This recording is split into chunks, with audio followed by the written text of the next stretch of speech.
தமிழ் சினிமாவில் முன்னணி நடிகர் மட்டும் இல்லாமல் சின்ன குழந்தைங்கலேருந்து பெரியவங்க வரைக்குமே எல்லாத்து மனசில் இடம் பிடிச்ச ஒரு புகழ்பெற்ற நடிகர் அப்படின்னா நம்ம தளபதி விஜய் அவர்களை சொல்லலாம். அவர் இப்போ ரீசெண்டாக சினிமாவை விட்டு அரசியலில் களமிறங்க போகிறாரு. ஸோ அவரோட கடைசி படம் அப்படின்னு சொல்லக்கூடிய டைரக்டர் வினோத்தோட டைரக்ஷனில் ஜனநாயகன் அப்படின்ற படத்தில் தான் நடிச்சிட்டு இருக்காரு. இந்த படத்தில் பூஜா ஹெக்டே, மமிதா பைஜு, பிரியாமணி அப்புறம் ஸ்ருதிகாசன் கூட ஒரு கேமியோ ரோல் பண்ணுறதாமே ஒரு நியூஸ் ஸ்ப்ரெட் ஆயிட்டு இருக்கு. அதே மாதிரி ஜனநாயகன் படத்தோட கிளிம்ஸ் வீடியோ எல்லாமே விஜய் அவர்களோட பர்த்டே அன்னைக்கு ரிலீஸ் ஆயிருந்துச்சு. ஸோ இந்த படத்து மேலே மக்களுக்கு ஒரு பெரிய அளவுக்கு எதிர்பார்ப்பு இருக்குது. அது மட்டும் இல்லாமல் எல்லாருமே ரொம்ப ஃபீல் பண்ணிட்டு இருந்தாங்க. ஸோ இதுதான் அவரோட கடைசி படம் அப்படின்னு சொல்லிட்டு.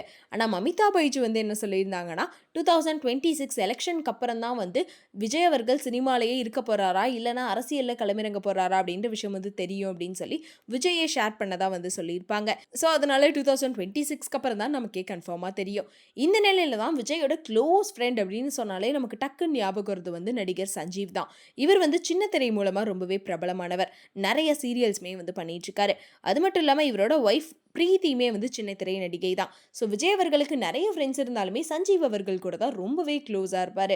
அந்த அளவுக்கு ரெண்டு பேரும் பெஸ்ட் ஃப்ரெண்ட்ஸ் அப்படின்ற மாதிரி நிறைய இடங்கள்ல சொல்லியிருக்காங்க. அது மட்டும் இல்லாமல் விஜய் அவர்களோட வீட்டுக்கு பக்கத்தில் தான் சஞ்சீவோட வீடுமே இருக்கான். இந்த நிலையில் தான் இப்போ ரீசெண்டாக நடிகர் சஞ்சீவ் விஜய் பற்றி சொன்ன விஷயங்கள் இப்போ சோஷியல் மீடியாவில் செம்ம ட்ரெண்டிங்கில் போயிட்டு இருக்கு. அதாவது நம்ம தளபதி பற்றி என்னப்பா இவர் ஷேர் பண்ணியிருக்காரு அப்படின்றப்ப க்ளோஸ் ஃப்ரெண்ட்ஸ் அப்படின்னா கண்டிப்பாக இன்ட்ரெஸ்டிங்கான அப்டேட்ஸாக தானே இருக்கும். ஸோ அந்த மாதிரி ஒரு விஷயம் தான் இப்போ ஷேர் பண்ணியிருக்காரு. அதாவது விஜய் அவர்கள் சஞ்சீவ் கிட்ட ஒரு விஷயத்தை சொல்லியிருக்காரு.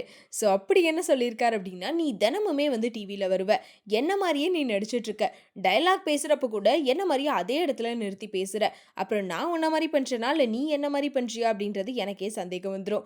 நான் 6 மாதத்துக்கு ஒரு தடவை தாண்டா ஸ்க்ரீன்லேயே வரேன் அப்படின்னு சொல்லி விஜய் சஞ்சீவ் கிட்ட சொன்னாராம். ஸோ அதனால ரொம்பவே ஸ்ட்ரிக்டாக தயவு செஞ்சு நீ என்ன மாதிரி நடிக்காத அப்படின்னு சொல்லிட்டு சஞ்சீவ் அவர்கள் கிட்ட சொல்லியிருக்காரு. இந்த விஷயத்தை சஞ்சீவ் ஷேர் பண்ணியிருக்காரு. அது மட்டும் இல்லாமல் நான் வேணும்னே அந்த மாதிரி நடிக்கிறது இல்லை, அது எனக்குள்ளே இருக்கக்கூடிய பாதிப்பு, எதுவுமே நான் பிளான் பண்ணி செய்யலை அப்படின்னு சொல்லியிருப்பாரு. அதே மாதிரி இன்னொரு விஷயத்தையுமே ஷேர் பண்ணியிருந்தார். அதாவது விஜய் அவர்களும் சஞ்சீவ் அவர்களும் விஜயோட வீட்டில் தான் மீட் பண்ணிப்பாங்களாம். ஸோ சஞ்சீவ் அவரோட ஒய்ஃப் பிரீத்தியை கூட்டிட்டு அடிக்கடி விஜயோட வீட்டுக்குமே போவாங்களாம். அங்கே போகிறப்ப பார்த்தா வீட்டில் வகை வகையாக சாப்பாடு வச்சுருப்பாங்களாம். ஆனால் அது எதுவுமே விஜய் சமைச்சிருக்க மாட்டாராம். அவரோட ஒய்ஃப் சங்கீதா சூப்பராக சமைப்பாங்களாம். அதனால் அவங்க தான் எப்பயுமே சமைச்சு வச்சுருப்பாங்களாம். இந்த விஷயத்தையும் ஷேர் பண்ணியிருந்தார். அது மட்டும் இல்லாமல் விஜய்க்கு வகை வகையாக சாப்பாடு இருந்தாலுமே அவரோட ஃபேவரட் எது அப்படின்னு கேட்டதுக்கு விஜய்க்கு மட்டன் பிரியாணி ரொம்ப பிடிக்கும் அப்படின்னு சொல்லி சஞ்சீவ் ஷேர் பண்ணியிருக்காரு. ஸோ இந்த விஷயம் சோஷியல் மீடியாவில் செம்ம ட்ரெண்டிங்கில் போயிட்டுருக்கு. ஏன்னா நம்ம தளபதி பற்றி சின்ன விஷயம் ஏதாச்சும் ஒரு விஷயம் கிடைச்சாலே அது நமக்கு செம்ம ஹாப்பியாக இருக்கும் அப்படின்றப்போ அவரோட க்ளோஸ் ஃப்ரெண்ட் விஜய் அவர்கள் பற்றி நிறைய விஷயங்கள் இப்படி சொல்கிறனால விஜய் அவர்களோட ரசிகர்கள் எல்லாருமே செம்ம ஹாப்பியாக இருக்காங்க. அது மட்டும் இல்லாமல் பரவாயில்ல நம்ம தளபதி பற்றி இன்னும் நிறைய விஷயங்கள் ஷேர் பண்ணுங்கப்பா அப்படின்னு சொல்லியுமே கேட்டுட்ருக்காங்க. ஸோ இதை பற்றி நீங்கள் என்ன நினைக்கிறீங்க அப்படின்றத கமெண்ட்டில் சொல்லிடுங்க.